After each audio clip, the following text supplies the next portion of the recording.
Hey, what's up guys? Harry here, and today I'm going to be doing a 6-month review of my Samsung Galaxy S7. So I did a video last year where I talked about how I was switching from the LG G3 to the new Samsung Galaxy S7. I've now had it for about 6 months, so I wanted to give you guys an update on my experience with it, tell you what I liked, tell you what I didn't like, and just in case you're thinking about this phone or looking at phones or just a fan of technology and kind of cell phones like I am in general. If you're a rideshare driver, obviously your phone is sort of your number one or maybe number two tool after your car, but I might even argue that it's number one. Very important. And here's the phone right here. So I took the case off. I usually have the case on. Actually, you can see that the always on display is right there, which is a really cool feature.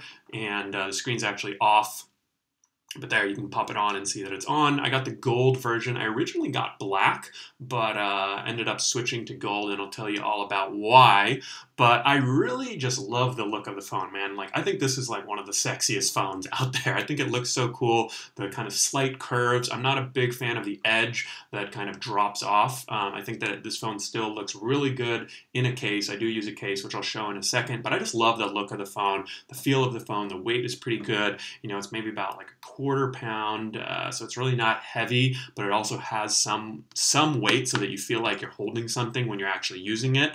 And kind of sucks that you have to put a case on it, so let me show you the case that I use right here. I think it's a Spigen, and I only use these 2-layer cases, so you have sort of the soft rubber and then a hard exterior, and I have dropped this phone a lot, I'll be honest, and this case has protected it, never had any problems from dropping, probably dropped it maybe 5 to 10 good drops, and with the case on it, no problem. So, sturdy phone, and sucks that you have to put a case on it, because it definitely doesn't look as good with the case on, but these cases are pretty low profile. Now, some of the things that I love about this phone, we talked about the design, sort of the styling. I love the photos that it takes, and I won't be able to show you a photo right here, but I mean, there is a cool feature, which I think may just be Android, but you can actually double click the home button and the camera pops right up.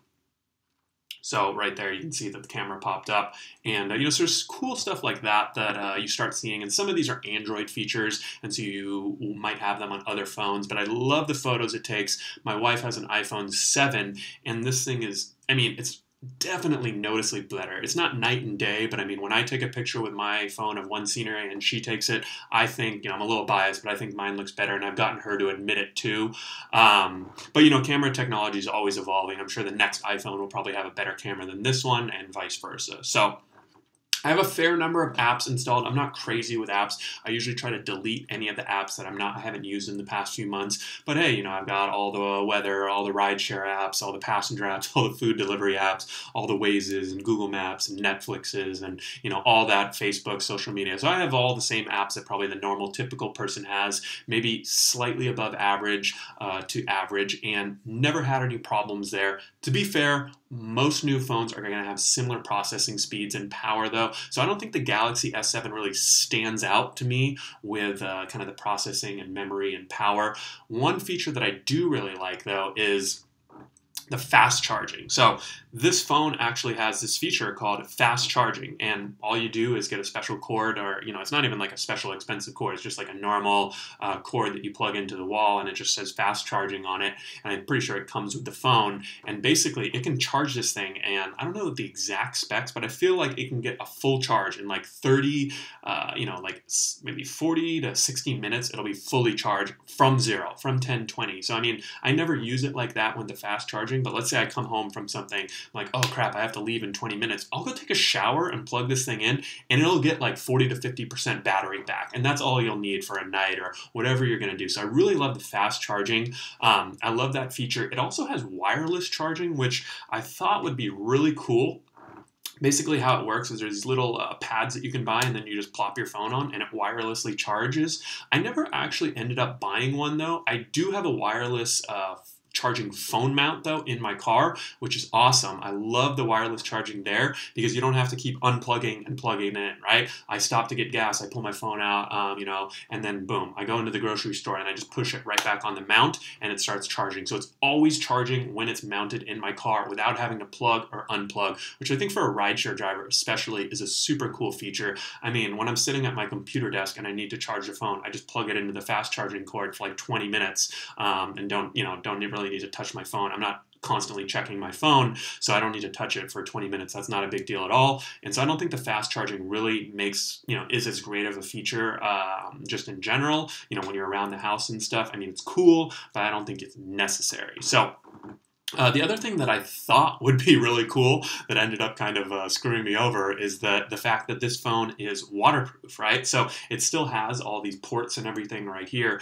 and it's not completely sealed, but the inside is supposedly waterproof, or so I thought. So I'll tell you guys a quick story. I was actually at the beach with my wife, and we were walking, and seriously, this rogue wave, like a series of rogue waves came out of nowhere and took us out. All right. My wife was like first to get taken out, and then I got taken out. I had my phone in my pocket. She was holding it, and I told her, I wanted to yell at her to just chuck it onto the beach because she had an iPhone and I knew it wouldn't last. But she actually, so hers got submerged for 10 or 20 seconds. Mine got submerged for, I don't know, honestly, it kind of happened quickly, but it felt like 5 or 10 seconds or more. Hers was completely done. No chance at fixing it. But mine, I was psyched. It still worked, right? After being kind of submerged in the ocean. And I was like, man, this phone is amazing, right? It just got submerged. Hey, it actually is waterproof, because I was too nervous to actually test it prior to that.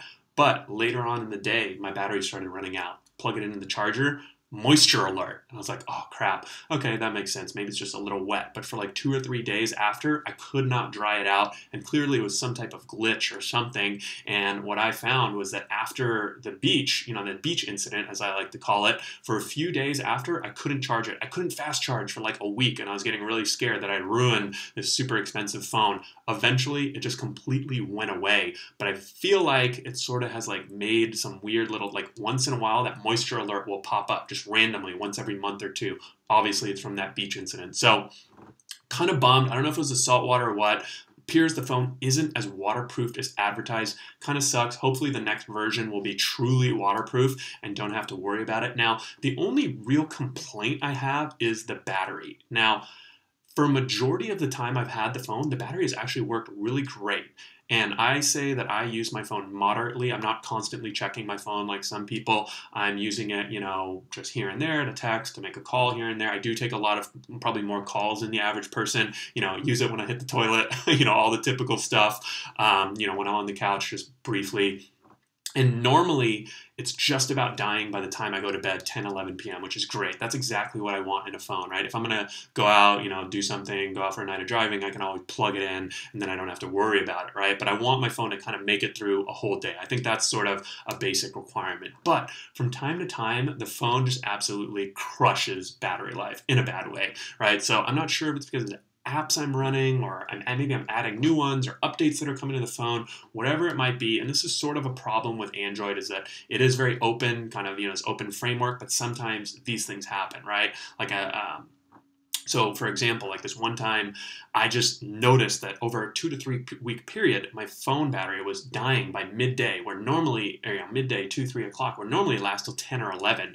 And all of a sudden, AT&T sent an update, and then the phone was completely fine again, and the battery was lasting. But for weeks, it was, the battery sucked. So, that's just something to keep in mind. Phone's not perfect, but definitely if you buy this phone, you're not going to be disappointed. I can almost guarantee that. Speaking of updates, the phone did actually break at one point with an update, and I couldn't make calls. I went in, tried a different SIM card, everything, went to the AT&T store. Eventually, they gave up and just said, hey, go get a new one, which actually ended up working out really well. This was before the beach incident, but initially, I bought the black version. So imagine this phone, but in black. And then when I was getting the new one, because it was still under that 1-year warranty, I was like, hey, you know what? Let's just try a gold one. And I love the gold. I think the gold is super cool. Obviously, I don't get to normally see the back because I have the case on, but even just this little bit in the front, I think the gold looks really good.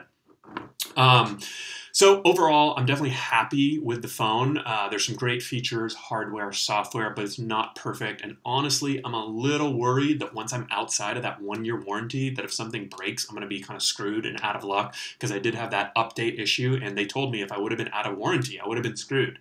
This kind of the beach incident has made me a little bit worried that maybe I should, kind of report that there's a problem. So I'll hopefully find another problem, and maybe they can give me another one before my warranty breaks. I lose that warranty. So You may want to consider insurance or an extended warranty with this type of phone, or really any of these smartphones, because I don't know, I'm not finding that a lot of these phones can last for like 2 to 3 years.